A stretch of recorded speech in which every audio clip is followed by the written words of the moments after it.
Bonjour et bienvenue dans cette nouvelle vidéo de Russie.fr. Aujourd'hui, je suis avec Gérard Lutic. Salut Gérard. Salut mon ami. Donc Gérard, je suis très content d'être avec toi aujourd'hui, de partager un moment avec vous. Alors Gérard, c'est quelqu'un de particulier. C'est quelqu'un qui a travaillé plus d'une dizaine d'années avec la Russie, en Russie, qui a monté des projets industriels, qui a implanté une quarantaine d'entreprises françaises sur place. Tu es aussi président d'un réseau d'affaires franco-russe qui s'appelle le Cercle Kondratiev. On en reparlera tout à l'heure dans l'interview. Si vous cherchez du travail ou si vous cherchez du business ou simplement des connexions intéressantes en Russie et en France, ça peut être un bon filon. Et Gérard, tu as aussi publié 2 livres par le Cercle Kondratiev qui parlent de comment communiquer avec les Russes et comment négocier avec les Russes. Alors juste avant de te donner la parole, j'ouvre une parenthèse là-dessus, c'est que négocier avec les Russes ou communiquer avec les Russes, c'est pas toujours facile. Alors les Russes, c'est pas forcément des bisounours, en affaires aussi, et ils raisonnent pas toujours comme nous. Donc par rapport à ça, il y a des règles, il y a des choses à faire, il y a des choses à ne pas faire, et justement, on va en parler avec toi.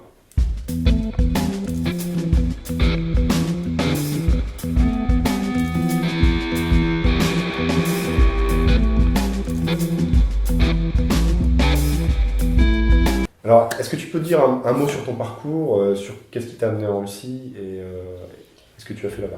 Ce qui m'a amené en Russie, c'est tout simplement lorsque j'ai travaillé donc, pour un grand groupe américain donc, dans l'agroalimentaire. Ouais. Donc, et au fil donc, des 20 années que j'étais donc, dans ce groupe, donc, je suis devenu un expert des études de faisabilité d'investissement industriel. D'accord. Donc en fait, tu as implanté des usines là-bas. Alors, j'ai fait des études de faisabilité d'investissement industriel, j'en ai fait en France, j'en ai fait en Allemagne, j'en ai fait en Italie, j'en ai fait en Hongrie, j'en ai fait en Pologne. Et puis en Russie. Et puis, donc, un jour, le président donc, du groupe me demande de partir en Russie, en Union soviétique à ce moment-là, en me disant comme ordre de mission, qu'est-ce que je peux faire avec mon argent donc là-bas, on est quand même dans le bloc Est-Ouest encore à ce moment-là, qu'est-ce que je peux faire avec mon argent là-bas, donc voilà, c'était mon ordre de mission, donc dis-moi si je peux investir là-bas. Ok. Alors c'est un grand groupe qui fait du produit alimentaire, des barres chocolatées, ce genre de choses. Voilà, tout à fait. Une marque très connue, mais on va s'arrêter là. Mm-hmm. Et alors tu as travaillé aussi pour un autre grand groupe, plutôt dans les produits laitiers. Voilà, tout à fait, oui. Et pour toute une série d'entreprises françaises. Oui, des PME en particulier. Une quarantaine. Une quarantaine à peu près. Qui sont partis de France et se sont dit pourquoi pas travailler avec les Russes. Oui, alors il faut quand même se dire qu'à ce moment-là, on est quand même dans les années 90, dans une année de transition. Ouais. Jusque dans les années 2000. Jusqu'au début des années 2000. Donc on est quand même dans une période de transition. Mais ça veut dire aussi avec une accélération du processus, je dirais, occidentalisation, je dirais donc du rapport des affaires. Okay. J'ouvre une parenthèse, parce qu'on va y revenir aussi, c'est que pendant pratiquement 10 ans, pendant 7 bonnes années, tu as réussi à faire l'aller-retour entre la France et la Russie. Tous les week-ends. Tous les week-ends, tu revenais en France. Oui, vendredi soir, rentrer dimanche soir. Ta famille était restée en France. Oui, parce qu'au départ, j'étais parti pour une mission d'un an, ça a duré 7 ans. Et tu travaillais en Russie. Et je travaillais en Russie. Donc on va voir comment on fait pour vivre dans ces conditions et comment revenir toutes les semaines et pour concilier finalement vie familiale en France et vie professionnelle en Russie. Pas toujours évident. Ok, on en parle tout à l'heure. Donc tu implantes des entreprises sur place, il y a des Français qui cherchent des connexions, c'est une période de transition assez complexe, chargée d'histoire et d'une culture qui est quand même très différente. Oui, alors, ce que je dis a priori, c'est que on est toujours, quelles que soient les négociations que j'ai eues à travers le monde, puisqu'elles ont même été dans d'autres pays comme la Turquie, c'est toujours un rapport entre des personnes, entre vous et quelqu'un d'autre. Ouais. Vous et plusieurs personnes. Mm-hmm. Et ça, c'est en particulier de la Russie. Quand vous avez à traiter une négociation, vous n'avez pas qu'un seul interlocuteur, vous avez des fois jusqu'à 20 interlocuteurs en face de vous. Jusqu'à 20 interlocuteurs russes pour mener une négociation, bien. Alors sur des projets qui sont quand même des projets qui sont très lourds, importants, qui est peut-être sur des centaines de millions de dollars d'investissement, mais aussi des milliers de création d'emplois. Donc il y a des composantes, je dirais, donc techniques, administratives et bien entendu politiques, qui rentrent dans le jeu. Donc, lorsque j'ai fait ce travail, je dirais par exemple en Italie, en Turquie, en France, au départ, je n'avais en face que moi qu'une seule personne, d'accord, qui elle pouvait regrouper, je dirais, donc l'ensemble de ces 20 personnes. Alors qu'en Russie, qui avait la responsabilité de l'ensemble du projet, en fait. Oui, qui prenait la responsabilité de l'ensemble du projet. Alors qu'en Russie, on n'était pas encore dans ce système-là, puisque on était dans un système, je dirais donc socialiste, où la décision se faisait en haut, et on voyait jamais les décideurs. On voyait jamais les décideurs. Non. Donc tu pouvais parler finalement à plusieurs interlocuteurs qui vont représenter chacun leur spécialité. L'homme d'affaires, le pompier, la sécurité, l'administration. Voilà, tout à fait. Sans jamais rencontrer le big boss, en fait. Alors, au départ, le big boss, en fin de compte, ce que j'ai remarqué, ça j'ai fait toujours attention lorsque j'ai en face de moi donc un groupe, ça arrive, c'est de trouver le leadership, c'est-à-dire celui qui va prendre un peu le contrôle ou qui va coordonner le groupe. Alors c'est-à-dire qu'en fait, il est là, mais tu ne sais pas lequel c'est. Je ne sais pas lequel c'est. Donc il ne va pas se déclarer. Il ne va pas se déclarer tout de suite. Donc il va falloir que je détecte. Alors qu'en France, comme je veux dire, donc par exemple, ou en Italie, je savais que c'était un tel qui avait le pouvoir de coordination, et il avait tout de suite sous sa main donc les experts pour répondre aux questions. Donc les choses sont très claires. C'était beaucoup plus clair. Alors que là, on est un peu dans un... Là parce qu'ils ne sont pas habitués. Ils ne sont pas habitués à ce que, je dirais, on réunit sur une table tous les interlocuteurs d'un projet. D'accord, ok. Ça, c'était un point important. Donc, il fallait quand même que j'ai un point d'appui visuel sur lequel je pouvais m'appuyer pour pouvoir commencer la discussion et la négociation. Okay. Et la difficulté que j'avais dans ces cas-là, c'est que chacun m'exposait leurs compétences, d'accord. Je vais prendre un exemple. Sur un des terrains, il fallait tracer une route. Donc le terrain était à 300 mètres donc, de la route nationale, donc il fallait donc tracer une route, faire un carrefour aménagé, etc. Donc c'est une route d'accès à la future usine. Une route d'accès à la future usine. La future usine. Voilà, qui traversait un terrain d'un propriétaire, etc. Mais il y avait un problème de positionnement, un problème de tracé, un problème de carrefour, etc. Et j'avais en face de moi toutes les compétences pour construire et faire tout ça. Alors, je sais construire une route, mais je ne sais pas comment la tracer. C'est-à-dire qu'aucun ne m'a donné un élément tangible pour savoir qu'il fallait tracer à cet endroit cette route-là. Par contre, je sais la construire, d'après ce que j'ai entendu. Ça, c'était la difficulté au départ. Alors, c'est une image, mais qui est un peu la réalité du moment. C'est-à-dire qu'on sentait qu'il n'y avait pas, je dirais, c'était en général le politburo, je ne sais pas comment on dit à ce moment-là, qui prenait la décision finale. D'accord. Il ne faut pas oublier non plus qu'on est dans un pays d'ingénieurs. Donc ça veut dire qu'il y a une mise en avant des compétences, et des compétences qui sont en général pointues. Donc ça, c'était la difficulté. L'autre avantage, alors, avant de revenir à l'avantage, je dirais, donc, du rapport humain, c'est que j'étais en Italie 4 ans avant d'être en Russie. Et ce que j'ai remarqué, c'est qu'en Italie, en Russie, il y a les mêmes ingrédients. Il y a les mêmes ingrédients ? En termes de personnes que vous avez à faire. On a un système politique, on a un système administratif, on a un système clanique, donc on a un certain nombre de composantes qui se retrouvent donc en Russie. Clanique en Russie ? Ah oui, la famille. D'accord. La famille, clanique, famille, on peut retenir ça comme ça. Et ce qui était assez particulier, c'est que à l'issue de ma période en Russie, quand je faisais des conférences, je dis si vous avez réussi en Italie, vous avez beaucoup de chances de réussir en Russie. Parce que vous avez ces mêmes composantes. D'ailleurs, les Italiens réussissent très bien en Russie. Voilà, et j'ai vu des opérations menées par des PME italiennes, je dirais en Sibérie, qui ont réussi à construire des usines. Je me rappelle une usine de fabrication de biscuits. D'accord ? Ils avaient implanté Fiat très très tôt. Ils avaient déjà implanté à Togliatti, donc Fiat. Bien avant la chute du mur. Bien avant la chute du mur, puisqu'ils ont été les conceptuels de Togliatti, en fait. Donc voilà. Et d'ailleurs, Et d'ailleurs, ce qui est marrant, c'est qu'on a une théâtralité de la langue en italien, comme on peut avoir aussi en russe. En Russie. On a même dans la phonétique, d'ailleurs, quand j'ai appris au départ, que j'ai tenté d'apprendre le russe, le fait que je parle italien, mes professeurs me disaient que j'avais une faculté à prononcer le russe, parce que la musique de la langue, elle est très proche. Parce que tu jouais avec. Tu t'amusais avec cette... Voilà, c'est ça. Donc ça, et en plus, et ça c'est ma particularité, mais les cabelés, moi je ne sais plus rien, c'est que j'ai une voix émotionnelle. Donc ce qui sait que ça va servir. Et là je reviens à la partie que dans l'introduction, dans la négociation, elle doit être d'abord sur un terrain émotionnel. Alors voilà, là c'est très différent de ce qu'on peut avoir en France par exemple, ou en Occident en général. Oui. Sauf peut-être l'Italie mise à part. Mais en Turquie aussi, j'ai eu ce côté émotionnel, mais pas différent parce que là on est avec un pays musulman laïque, alors que quand j'ai travaillé donc en Algérie, j'étais pas dans la même configuration. Okay. Mais quand même, je retrouve un peu les mêmes ingrédients en termes de culture. Donc, je reviens sur un détail dont tu me parlais tout à l'heure. Enfin, c'est pas un détail en fait, la négociation avec les Russes.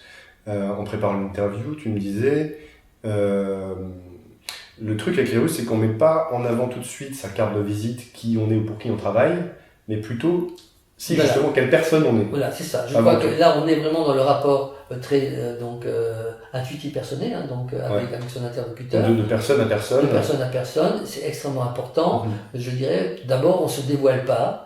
Et il vaut mieux pas en fait. Et il vaut mieux pas au départ parce qu'on risque d'avoir un dérapage qui est plutôt marqué sur l'intérêt qu'on peut représenter. Par rapport à travailler pour telle entreprise ou tel groupe, voilà, c'est ça. Au lieu de dire je m'appelle tout simplement Gérard Lutic ou Thomas Béguin, et on va jouer juste sur le plan personnel. Sur le plan personnel. Et ça c'est important surtout au départ. Pour commencer. D'accord. Maintenant, au fur et à mesure qu'on avance dans la négociation, quand on pose des questions techniques, naturellement, on doit les ramener à l'activité de l'entreprise pour laquelle on est mandaté. Quand la négociation est mûre.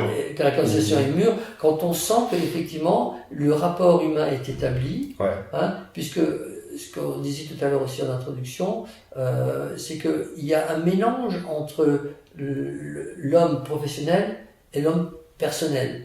Donc ça c'est un élément qu'il faut tenir compte, surtout quand on a affaire, encore aujourd'hui, à des personnes qui ont été formés par le système soviétique.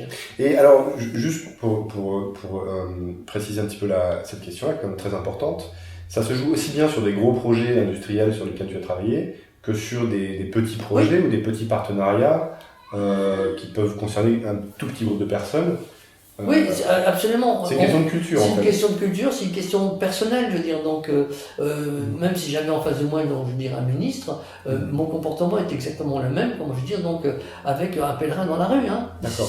Même dans la rue, je crois que les rencontres que j'ai faites sociales, j'en avais besoin pour essayer de comprendre certaines choses, étaient à rapport émotionnel. Donc, quelle que soit l'échelle en fait du projet. On retrouve cette chose-là qui est absolument... Pour moi, en tous les cas, c'est comme ça. Et en plus, ce qui est assez particulier, ce sont des choses qui ne se mettent pas sur un compte d'exploitation. D'accord. Voilà, donc il est toujours difficile d'expliquer, comment je dis, donc aux actionnaires qu'il faut perdre du temps pour faire ça. J'ai eu exactement... Pour établir juste des liens humains avant tout. Je donne un autre exemple que j'ai vécu, lorsque j'ai travaillé au Venezuela. J'étais exactement dans le même rapport. C'est-à-dire, j'ai parti une semaine, 4 jours, il fallait aller dans le ranch, il fallait faire la fête, et c'était 2 heures avant de décoller que la discussion, je dirais, du contrat se faisait. Donc, alors là, naturellement, on n'est pas dans le même rapport de temps, mais on est dans le même rapport, je dirais, d'être introduit dans la famille, quoi. Donc, juste pour résumer tout ça, ça veut dire que quand on négocie avec des Russes, les Russes vont le plus souvent s'attendre, enfin, en tout cas, ils vont chercher un rapport aussi bien professionnel que personnel. Oui, tout à fait. Ils vont pas faire la limite ou ils vont pas séparer les deux. Non. J'ai rarement. Alors naturellement, après c'est peut-être aussi une question de la manière dont la discussion s'est construite. Hein. Mais j'ai remarqué que apprendre à se connaître, c'est se connaître entièrement. D'accord. Voilà. Et donc on va aller à la Bagna. Alors. Après, naturellement, il y a naturellement les cérémoniales, je dirais, donc qui suivent avec tout ça. On va aller se baigner dans la fontaine sacrée. On va faire un certain nombre de choses qui sont, comment je veux dire, qui prennent peut-être une journée, mais qui ne sont pas des pertes de temps, mais où il y a, là, à ce moment-là, quand on voit le Bagna, on est nu. Ouais. D'accord ? Donc on n'est pas en cravate avec un costume. On a balayé tous les codes là. On a balayé tous les codes vestimentaires, ouais. D'accord. Ou alors c'est autour d'un feu dans une forêt avec des chachliks. Oui, c'est ça. Mais quand on regarde le banya c'est ça. Donc, et là, il y a quand même, je dirais, une expression, il y a un rapport personnel très fort. Hein. On est pudique, on n'est pas pudique, etc. Donc, on boit un coup, on va prêter serment, les gens passent, etc. Après, on a naturellement les toasts qui sont, je dirais, donc la chose la plus importante. Qui le sont peut-être encore maintenant, peut-être pas toujours, parce que les jeunes qui sont au pouvoir maintenant n'ont peut-être pas cette forme, mais il reste toujours quand même ce problème de toast qui est important. Et d'ailleurs, les toasts, moi je dis toujours, il y a un rite qu'il faut apprendre. Alors, petite parenthèse, pour porter un toast à la russe, vous aurez à le faire dans toutes les circonstances en rencontrant les Russes, que ce soit en cadre amical, familial, ou dans les cadres d'affaires. J'ai une petite vidéo dont je mettrai le lien dans la description, pour apprendre quelques toasts simples qui vous permettront de vous tirer de toutes les situations, au moins pour commencer. Voilà. Parenthèse fermée. Donc voilà, alors à partir du moment où tout ce terrain est établi, je dirais donc on peut commencer donc la négociation de manière un peu plus pointue. D'accord. Alors là où après il faut être attentif, c'est par rapport aux attentes. Il ne faut pas imposer nos attentes au départ. Il faut d'abord sentir leurs attentes à eux.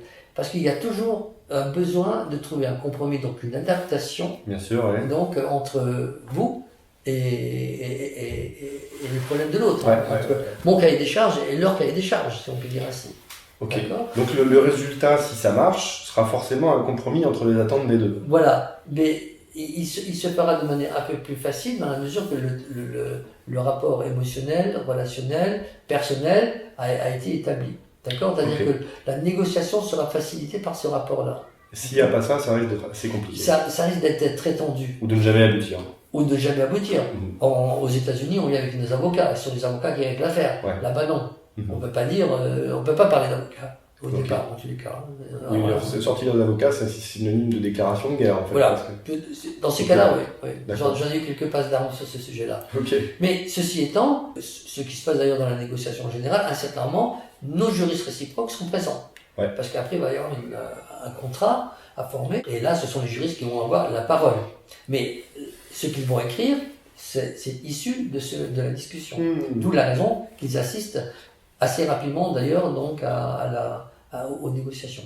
Alors, donc si je comprends bien, tu suggérais que ça rallongeait le temps de négociation dans la phase de départ jusqu'à la signature.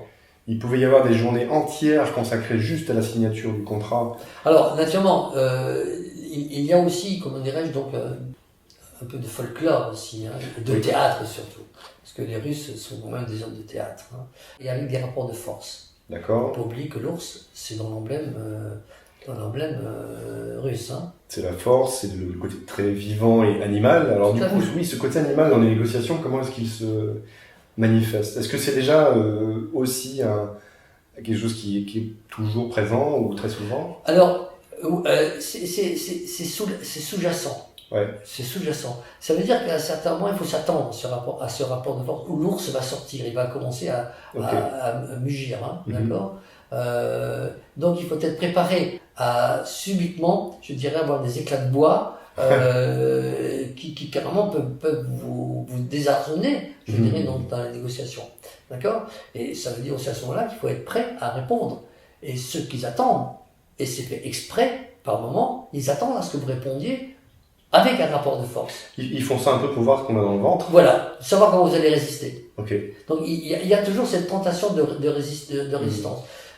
J'ai souvenir. C'est vrai qu'en fait, ils cherchent quelqu'un de costaud en face, quoi. Voilà. Pour être. Parce qu'il ne faut pas oublier, quand on regarde physiquement les Russes, par rapport à moi par exemple, je suis un gringalet. D'accord ? Eux, comment je dis, ils sont. Il y a des gros. En chair, il y a des gros bébés, il y a des gros bébés, comme tu dis. Donc, et c'est vrai que j'avais affaire à ces gros bébés, comme on dit. D'accord ? Donc, j'avais pas. Et moi, j'étais tout seul. Oui, ils étaient toujours à plusieurs. D'accord ? Jamais j'ai eu une négociation en tête à tête. Jamais. D'accord.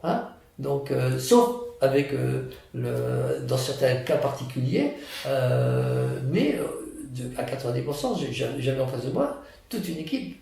D'accord ? Ok, c'est super intéressant.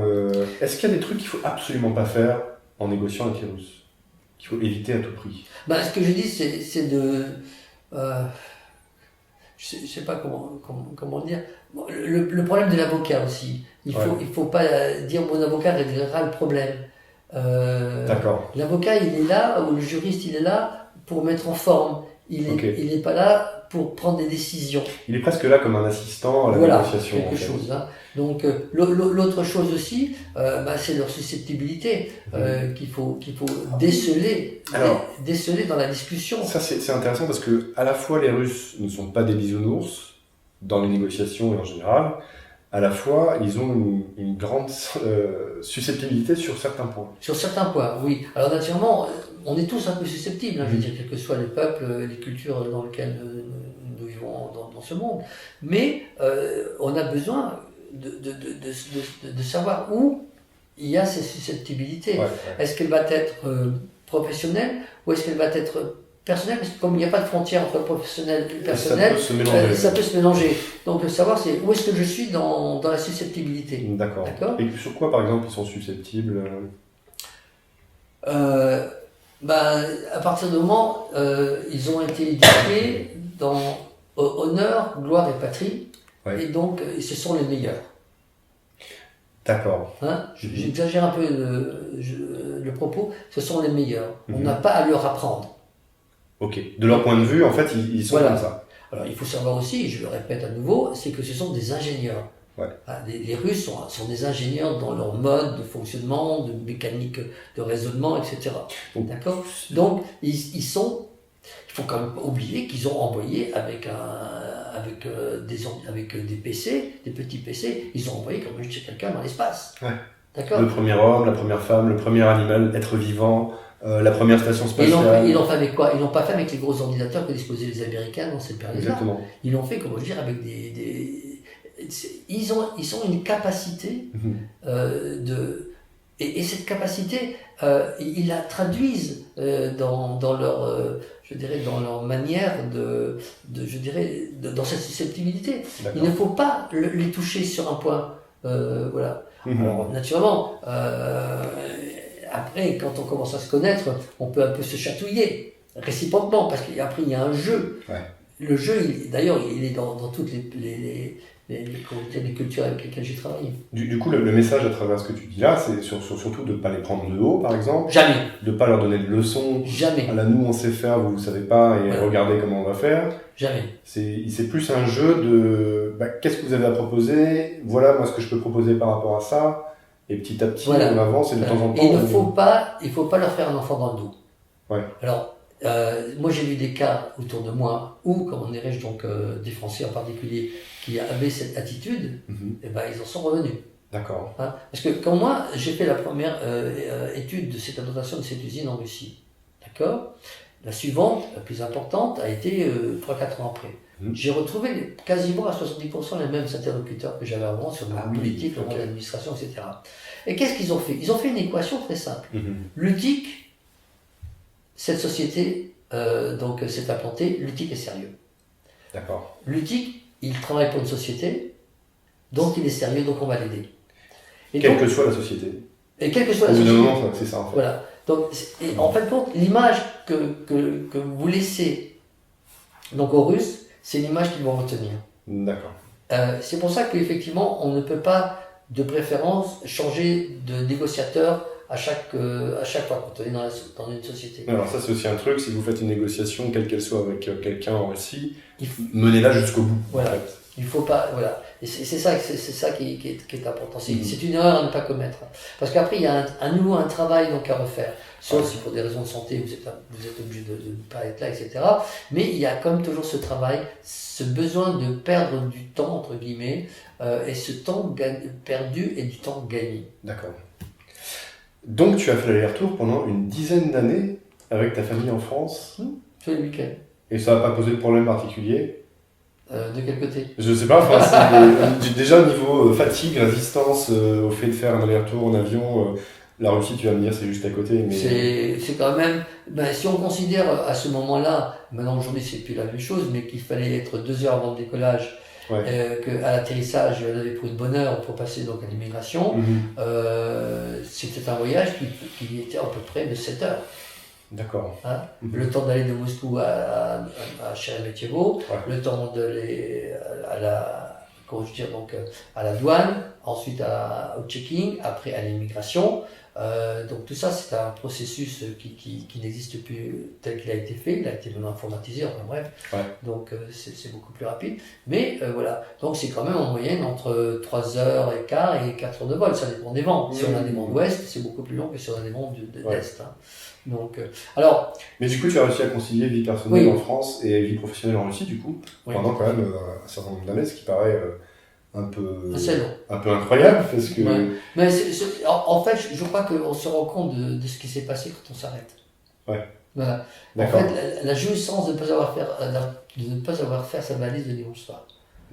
Voilà. Alors il y avait un autre élément aussi qui était important, c'est que je travaillais des fois sur des fuseaux. D'abord, quand je partais de Moscou, c'était des fuseaux horaires de 2 heures, et quand je travaillais, donc en région, en particulier du côté de Samara, c'était 4 heures.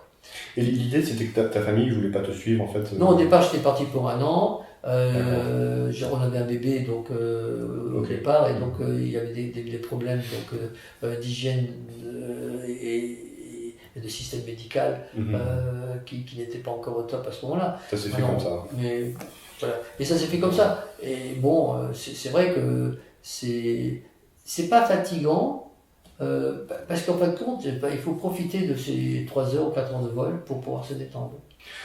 Ça serait quoi ton meilleur souvenir de négociation réussie avec des Russes, ou un partenariat qui a particulièrement bien fonctionné?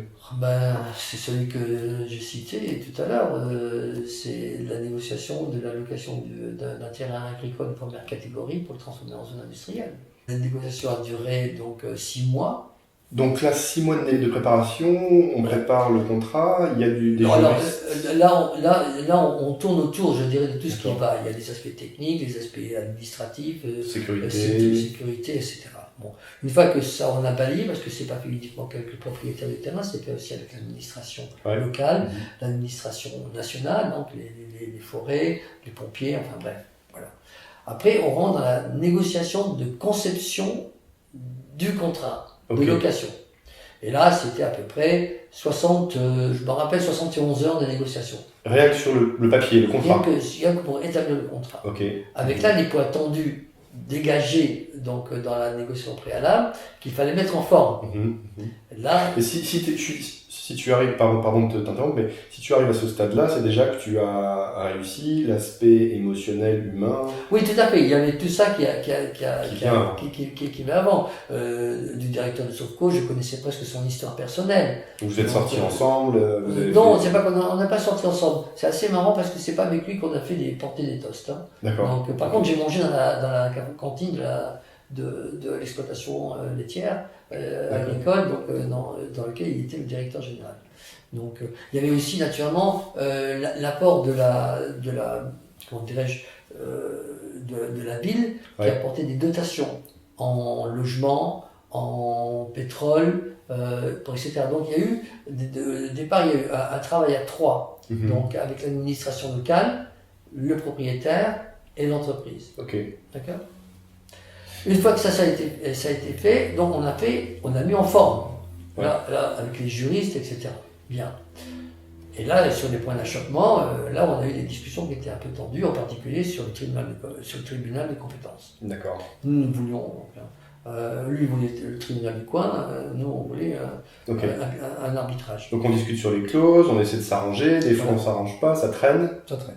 Bon. Ensuite, une fois que les juristes de leur côté ont fait des contrats qu'ils ont travaillé ensemble, d'accord, vient le jour de la signature.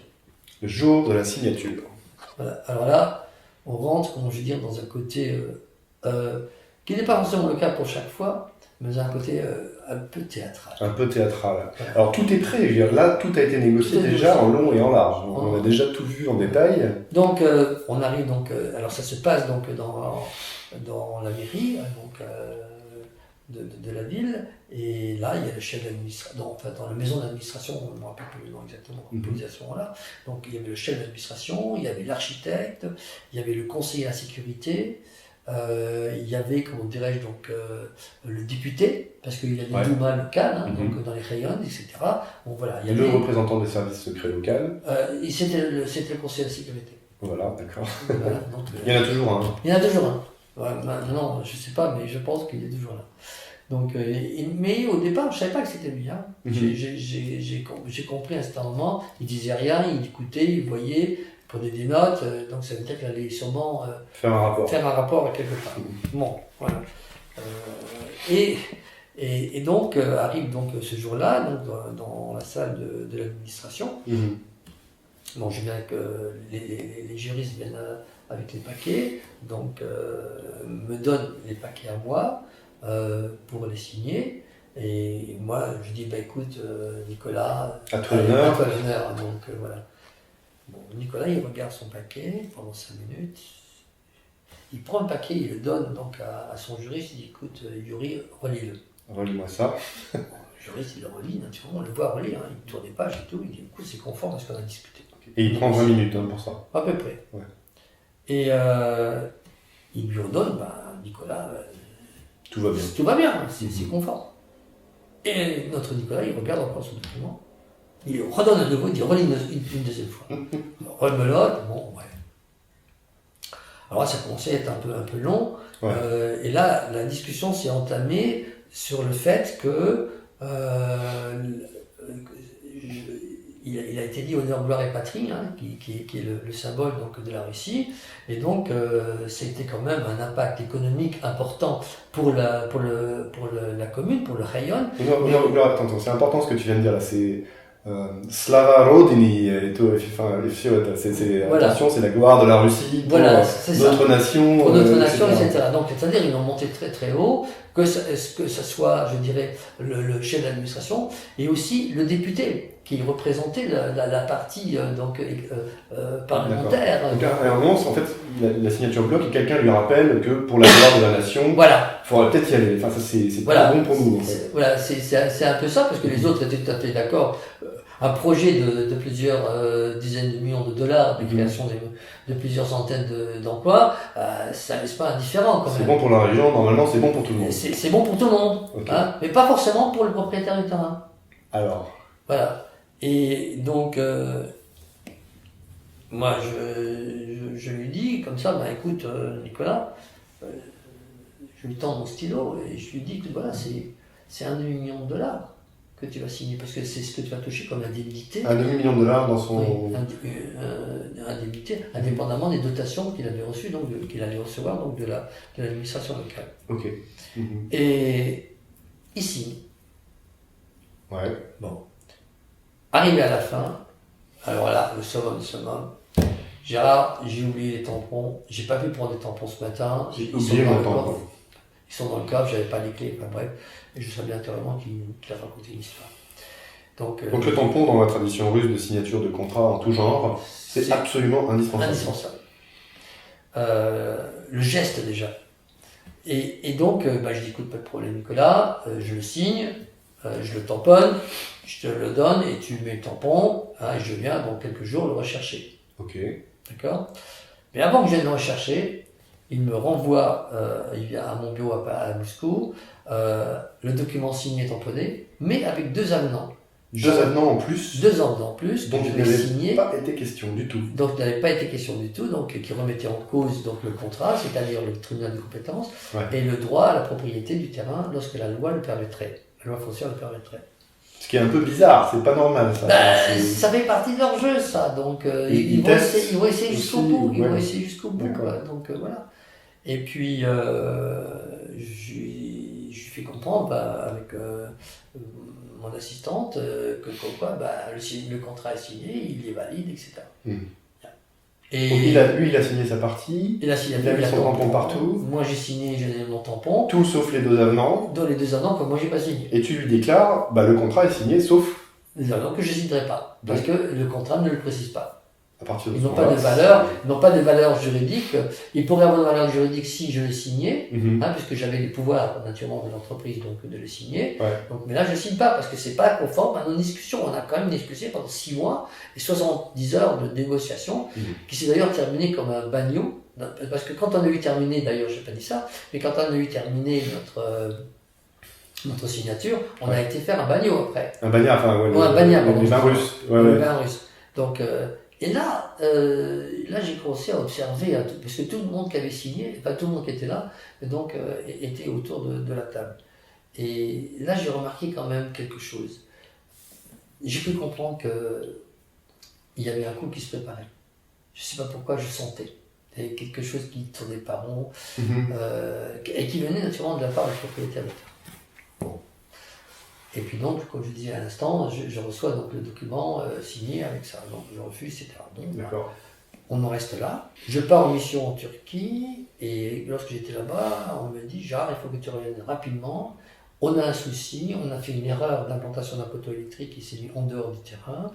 Le propriétaire donc, dit que c'est pas conforme donc, au contrat. Je bloque le contrat. Juste avant de t'avoir envoyé les documents signés, en fait, c'est ça? Non, ça c'était après. Ça. D'accord. C'était après. Le document a été signé, etc. Tout est bon. Le chèque a été signé, etc. Mais c'est pas fini. Mais c'est pas fini. Et là, naturellement, il renégocie. Il dit je bloque l'usine. Ouais. Parce que l'électricité n'est pas l'usine. Donc, alors je simplifie. Je renégocie le contrat. Comme ça. Comme ça.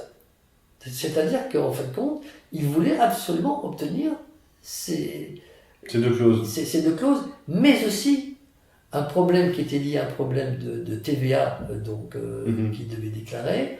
Enfin, bref, voilà. Mais grosso modo, voilà, il met un gros barrage alors que tout était OK. Voilà. On peut dire, on va schématiser ça comme ça.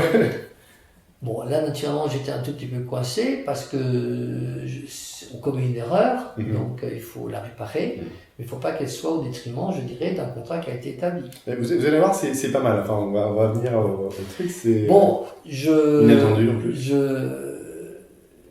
Je le vois une fois, et là, il y avait tout le monde qui était autour de la table aussi, donc ça se passait chez lui. Et à un certain moment, mon interprète fait une erreur, enfin pas fait une erreur, elle traduisait trop vite. Ouais. Et là, je me suis fait traiter d'homosexuel. Ok. D'accord. Naturellement, là, j'ai réagi violemment, je me suis mis en colère. Ouais. Donc là, l'ours qui est en moi est sorti de sa tanière. Et j'ai sorti, j'ai claqué la porte, et puis donc mon assistante revient 20 minutes après en disant Gérard, je crois que ça s'est calmé. Bon, je rentre. Alors ça s'est calmé, mais ça s'est pas résolu. Bon, j'ai dit écoutez, ne mange pas, on arrête. Voilà ma position. Hein, alors là, j'étais ferme. Voilà ma position. Donc, ou vous êtes d'accord, hein, ou alors on va au tribunal. D'accord. Hein? Et quand on avait statué à un tribunal, qui n'était pas le tribunal de compétence du coin, mais le tribunal, donc... Heureusement que tu avais insisté là-dessus, d'ailleurs. Exactement. Ouais. Bon, malgré tout, il m'appelle, il me fait appeler quelques jours après, il me dit « Gérard, est-ce que tu peux venir discuter avec moi? J'ai besoin de te voir. Bon, je vais le voir, à nouveau, c'est comme 60 km à chaque fois, d'ailleurs. Et je le vois dans son bureau. Il était un peu abattu, un peu triste. Et il avait dans sa main une boîte d'allumettes qu'il était en train de jouer avec. Et je fais comme ça, mais Nicolas, avant d'ailleurs de discuter de quoi que ce soit. Ouais. Ça va pas, t'as un souci, t'as un problème, etc. Mais tu sais, tu te rappelles, je te parlais toujours de mon fils de 8 ans là, qui se fait chahuter donc à l'école, et qui pour pouvoir un peu, je dirais, il s'est investi à pêcher. Il fait de la pêche, comme ça. Et il dit, il a plus d'hameçon. Ouais. Je dis, écoute, tu sais que je rentre tous les week-ends en France, donc je vais aller donc, dans un magasin de pêche et je te ramène des hameçons. D'accord? Et puis, en sortant d'ailleurs de... C'est son gamin, quoi. Il n'a plus les trucs pour faire sa pêche. Il ne peut plus aller pêcher, il n'a plus d'hameçon. Rien à voir avec le contrat, ni avec le projet du tout. On est vraiment dans un domaine totalement personnel. Ok. Et alors, en sortant du magasin, je vois qu'il y avait une promotion comment ça s'appelle, sur le canne à pêche des cannes à pêche à lancer. Ouais. Hein. qui est en promo. Je l'achète sur mes propres deniers. Et puis donc je rentre à Moscou, donc je vais le voir, je lui donne la boîte d'allumettes, d'accord. Enfin, j'avais acheté, je sais pas, 10 paquets, quoi. Je veux dire, ils ne se vendaient pas petites boîtes, bref. Alors c'était assez amusant parce que la boîte d'allumettes qu'il avait, c'était une boîte d'hameçons allemande de la Wehrmacht, donc qui datait de la Deuxième Guerre mondiale. La Wehrmacht de l'armée, ouais. Qui datait de la Deuxième Guerre mondiale. Quand même. Donc il devait avoir un paquet, mais c'était sûrement son dernier paquet. Moi j'ai ramené un paquet d'hameçons identiques, hein, mais bref. Et après je lui dis tiens, je lui donne donc le lancer et je dis c'est pour ton fils. Et ben, je peux dire que la négociation qui a suivi après pour trouver une solution de sortie de crise, elle a été facilitée. D'accord. Je dis elle a été facilitée. Elle n'a pas été résolue de manière... elle a été facilitée. Et c'est comme c'était lui... parce qu'à ce moment, il y a eu une manipulation de la situation par rapport à l'administration locale. Ouais. D'accord. Qui voulait... Parce que l'administration ne touchait rien du contrat. L'administration voulait aussi toucher leur rétrocommission. On appelle ça le ADCAT en russe. Ouais, je pense que ça doit être ça. ADCAT, c'est le coup de comment on appelle ça, le recul, en fait, quand on tire au fusil. Voilà. Et donc, en fait, c'est la compensation. Voilà. Et donc, naturellement, ça leur plaisait pas, l'administration. Et donc, ils ont fait pression, etc., pour que, bon, je connais pas leur salade qu'il y a eu derrière. Ouais. Donc, et bon, tout ça, ça a été résolu. Donc, après, on a trouvé un terrain d'entente qui fait que, effectivement, la solution du poteau mal placé, je dirais, donc, a été résolue. Ok, donc voilà, ne jamais négliger la partie humaine et personnelle parce que ça peut vous sauver dans ce cas. C'est même pratiquement indispensable de jouer sur les deux tableaux et d'y jouer sincèrement en fait. Est-ce qu'il y a un risque de se faire avoir dans la négociation de partenariat ou de projet? Et comment est-ce qu'on peut faire pour éviter de se faire avoir? Moi j'ai 40 ans de négociation derrière moi, donc on se fait des fois avoir lorsqu'on n'a pas toujours tous les dés. Donc, moi je pense que à part cette histoire qui n'était très pas loin de ce fameux poteau électrique à planter là où il ne fallait pas, donc je ne me suis pas fait avoir. Donc j'ai toujours été dans le sens du courant. Parce qu'il y a quand même une réputation des Russes à faire un peu des trucs dans le dos ou pas clairs et tout ça. Mais ils n'aiment pas qu'on leur fasse des enfants dans le dos. Donc eux, des fois, ils ne vous font pas des enfants dans le dos. Ce sont des joueurs d'échecs. D'accord? Vous savez jamais dans quel coup ils sont. Hein? Donc, mais le problème, c'est quand ils prennent une décision, ils le prennent à la roulette russe. Et donc, il y a ce côté un peu brutal dans la décision. Donc, sachant qu'on est dans un jeu, hein, et on ne sait pas où ils sont. Donc finalement, le principal problème, ce serait plus une histoire de différence culturelle et d'habitude de négociation. Plutôt que l'un essaye de faire un coup dans le dos et vice-versa. Non, à partir du moment, ça c'est mon point de vue, mon expérience, j'ai quand même une dizaine d'années de négociation avec eux, je n'ai jamais mis les situations permettant ça. Parce que à ce moment-là, dans leur susceptibilité, si je leur montre du doigt qu'ils sont en train de faire un enfant dans le dos, là, à mon avis, là ils sont tout petits. Hein. D'accord? Ça m'est arrivé une fois. Hein? J'ai vu la manœuvre, qui avait été faite d'ailleurs par les douanes locales, d'accord. Là, ils ont vu la manœuvre assez normalement, je dis, ah non, là, on arrête, hein, d'accord. Je retire mes billes. Donc là, le gars, il a vu qu'il a été un peu trop loin. Parce que j'avais établi, au fil du temps, une notoriété personnelle. Et c'est pour ça que quand je me suis fait traiter d'homosexuel, j'ai dit c'est moi que vous touchez, c'est pas l'entreprise, c'est pas le projet, c'est moi que vous avez touché. Moi avec qui vous avez négocié, d'accord, avec qui vous avez fait confiance, et avec qui moi je vous ai fait confiance. Tu comprends? Je l'ai amené sur un terrain totalement autre. Hein. D'accord. Donc voilà un tout petit peu. Et alors naturellement le summum du summum qui pour moi je retiens ça toute ma vie. C'est qu'un jour, naturellement, vu mon âge, je suis parti à la retraite. J'ai été dire donc à Nicolas que j'étais désolé, que j'étais bien à la retraite. Et il m'a répondu, écoute, je comprends, hein, c'est votre système social, hein, mais le jour qu'il y a un problème, c'est toi que je veux en face de moi. Le jour où il y a un problème, c'est toi que je veux en face de moi. Voilà. Et naturellement, 2 ans après, il y a eu un problème. J'ai dû être en face de lui pour résoudre le problème. Et on est venu te rechercher. Et on est venu te rechercher. Ça veut dire que c'est tellement fort. Alors que, tu sais, quand je fais la retraite, je fais la retraite. Hein, donc, pour moi, tout ça, c'est terminé. Tu n'es pas obligé de le faire.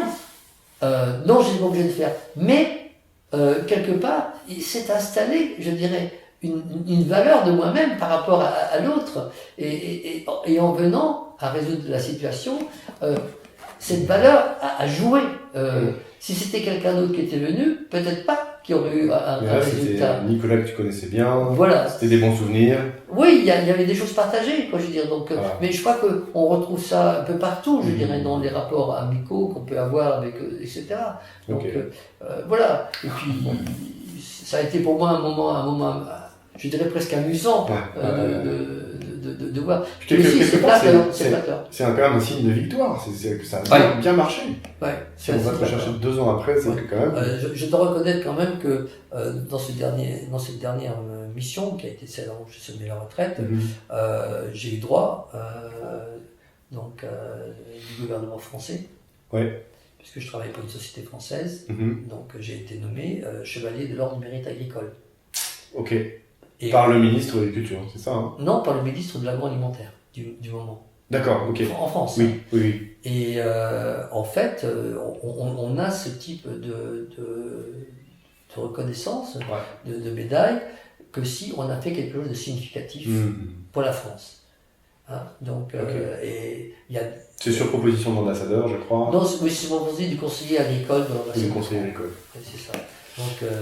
Donc voilà. Et là, j'avoue que pour moi, ça a été, pour une fin de carrière, même si ça a été différé, ça a quand même mis quelques années avant que je sois médaillé, ça a été quelque chose d'extraordinaire et un moment d'émotion très particulier, parce que la personne qui va vous remettre la médaille vous dit au nom de la République, je vous nomme chevalier de l'ordre du mérite agricole.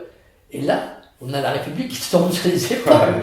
Je t'assure que ça fait un sacré coup dans le ventre. Hein. Donc, chapeau. Donc voilà. Alors, naturellement, moi je ne cherchais pas quelque chose d'honorifique. Hein, donc c'est honorifique quand même, puisqu'il faut même l'acheter. Donc, on ne peut pas. Mais voilà. Donc je veux dire que je suis resté sur cet exemple parce que dans cet exemple que je viens de citer, on trouve tous les ingrédients de la négociation. Alors les ingrédients, juste peut-être pour résumer, pour récapituler. L'humain à parts égales avec le professionnel, à peu près. Oui, on est à peu près dans un équilibre. En tout cas, les deux sont nécessaires. Les deux sont très liés. Le fait de mettre ses avocats en retrait et plutôt en assistant à la négociation plutôt que de... Il ne faut pas les mettre en avant dans la négociation. En tous les cas, à ce stade, on le met à la fin pour mettre en forme. Avancer ses pions doucement, un peu comme un joueur d'échecs, sans trop se dévoiler dès le départ. Tout à fait, oui. Pour d'abord, justement, vérifier le plan humain, c'est ça? Oui, et puis aussi, je dirais, voir un petit peu quel est leur jeu à eux. Hein. Donc, on est un peu dans... quand on regarde moi, je suis un fanat donc, de l'histoire des guerres, et on voit un tout petit peu comment Napoléon, comment... quand on a lu Sun Tzu qui a écrit un bouquin là-dessus, Sun Tzu, l'art de la guerre. L'art de la guerre, oui. Donc il y a là, je dirais, un jeu. Je dirais, la négociation, c'est ça. Il y a un rapport de force. Il y a un rapport de force. Il faut savoir qu'il y a 2 positions, d'accord, qui vont s'affronter. Ouais. C'est un bras de fer, en fait. C'est pas un bras de fer. Enfin, c'est la recherche d'un compromis qui peut être musclé, on va dire. Alors, il sera musclé à un certain moment, parce qu'effectivement, les autres vont prendre des coups, d'accord, mais vous en prenez aussi. Donc, voilà. Et à un certain moment... Donc, c'est la capacité à en donner et la capacité à encaisser aussi. Et encaisser, voilà, c'est ça. Et surtout, alors, ce que tu disais tout à l'heure, il ne faut pas donner des leçons. Hein. Donc, il faut être... Pas donner des leçons. Voilà, il faut savoir être humilié, enfin, s'humilier, quoi, je veux dire. Être humble, en fait. Être humble, oui, tout à fait. Hein. Et je dirais que dans ma carrière professionnelle, j'ai toujours été... j'ai jamais mis en avant, je dis je sais, je suis, non. Donc il y a une phase d'écoute qui est très importante des attentes de l'autre. Voilà. Faire connaître ses attentes et puis rechercher un compromis. On a plus besoin, un bon négociateur avec les Russes, c'est un négociateur qui est émotionnel. Si on a un négociateur froid, qui va penser loi, qui va penser code pénal, code civil, etc., à mon avis, ça ne donne rien. Ou deadline, tout ça. Deadline, non. Il y a une adaptation. Et de toute façon, à un certain moment, et je m'en suis aperçu dans les résultats que je fais, j'ai obtenu ce que je voulais. Ouais. Hein? Alors, tu es l'un des meilleurs experts de la négociation avec les Russes en France, en francophonie. Voilà, il y en a d'autres, mais tu fais vraiment partie des... Je sais pas, mais en tous les cas, j'ai fait un bout de chemin. Et puis, ils sont visibles. Hein. Puis tu es le seul à avoir publié deux livres là-dessus. Alors, dans le cadre du cercle, hein, donc on était quand même une douzaine d'écrivains, chacun, je dirais, donc, a mis sa partie. Alors là, il y a des avocats, il y a des spécialistes de... Il y a des gens, il y a des historiens, il y a des avocats, il y a des interculturels. Voilà, spécialistes de la communication interculturelle. Donc, des gens qui travaillent en Russie. Il y a des consultants qui ont travaillé en Russie, puisque la particularité du cercle Kondratiev, c'est qu'on est membre de l'association que si on a une expertise sur la Russie. D'accord. Voilà. Sinon, on ne peut pas être membre. Bien communiquer avec vos interlocuteurs russes. Je mettrai le lien quelque part sur cette interview, juste en dessous dans la description de la vidéo. Vous pourrez trouver, même acheter le livre si vous le souhaitez, si vous voulez aller plus loin là-dedans. Je vous le conseille parce que c'est vraiment un super bouquin. Et il y en a un deuxième, c'est Réussir vos négociations en russe. Donc vraiment sur l'aspect négociation et communication au sens large. Voilà. Et ça a été écrit uniquement par des experts de la Russie. Ouais. Voilà. Et je sais, à ma connaissance, clairement, ce sont les deux documents les plus et c'est fait en plus actuels. En coédition avec l'AFNOR, ce qui donne aussi une certaine notoriété, je dirais, donc à l'émission de celui-là. Ouais. Actuellement, nous sommes en train de préparer un troisième ouvrage qui regrouperait les deux parce qu'ils prennent un peu d'âge et qui apporterait un plus dans le fait de travailler aussi. Parce que, d'accord, donc on va attendre le troisième avec impatience. Qui sortirait, parce que comme on est quand même aussi du travail bénévolat, écrire un livre tout seul, c'est pas évident. Coordonner un livre écrit par une douzaine d'écrivains, c'est pas évident. C'est pas évident non plus. Très bien, écoute, merci pour ces quelques instants passés ensemble. Peut-être, je sais pas, est-ce que tu as un dernier mot pour ceux qui cherchent du travail en Russie, qui voudraient y aller d'une manière ou d'une autre, avec ou sans expérience? Je crois que les Russes sont des personnes très humaines. On écartera les nouveaux riches qui sont imbuvables par certains de leur côté, et encore. Donc, non, ce sont des personnes qui sont capables de vous inviter à la maison en sachant qu'ils ont utilisé la moitié de leur salaire pour vous inviter. Ouais, c'est clair. Ça, il ne faut pas l'oublier. Donc, ce sont des personnes qui vous aident dans la difficulté parce que vous avez été là quand eux étaient dans la difficulté. Ils ont de la mémoire. Ok. Ils se souviennent de vous et ils s'attendent à ce que vous reveniez. Oui, et en plus, après, c'est écrit dans le livre, il faut maintenir un lien avec eux dans la durée. Donc c'est important. Moi, j'ai encore des liens avec les gens avec qui j'ai travaillé en Russie 15 ans après. D'accord. Donc, mais bon, mais je crois qu'on est un peu dans une situation qui est un peu partout, dans toutes les cultures. Mais c'est peut-être plus fort encore. C'est très fort parce qu'on est quand même dans des tempéraments slaves, faut pas l'oublier. On a aussi, la Russie a une histoire donc d'invasion continue, donc des gens qui ont résisté. Donc il faut voir un peu, ils sont passés par le tsarisme, c'est terminé par le bolchevisme, et j'en passe les meilleurs avec 2 guerres mondiales. Donc voilà, il faut voir un peu aussi la souffrance de ces gens-là. Il y a une image que je me souviendrai très souvent aussi, donc on est naturellement dans les années 90. J'étais donc dans une rue à Bakan, donc en Sibérie, avec mon assistante, je parlais naturellement français. On croise deux pèlerins, deux paysans du coin. Parenthèse, tu ne parles pas russe? Je parle pas russe. On peut faire tout ça sans parler russe, et ok, tu as ton assistante pour traduire. Voilà. Et le couple donc, de cultivateurs s'approche de nous et demande en russe quelle langue vous parlez et quel est ce monsieur à côté de vous. Et elle dit, c'est un Français. Et là, j'ai vu les visages de ces 2 personnes s'éliminer. C'est vraiment incroyable. Ils avaient en face d'eux un Français. On va presque toucher en disant, ça c'est du Français, quoi. Et dans la discussion, c'était tout au début, donc, du téléphone portable. et du portable de l'ordinateur. Et dans la discussion, ils m'ont dit une chose absolument incroyable, que eux ne connaissaient que l'électricité que Staline leur avait donnée pendant il y a 50 ans. D'accord. Donc là, c'est un point reculé. Et là on a, je dirais, un gap de temps. Alors c'est vrai qu'ils sont passés du téléphone, je dirais, classique à roulette au portable. Entre les deux, il n'y a pas eu de transition.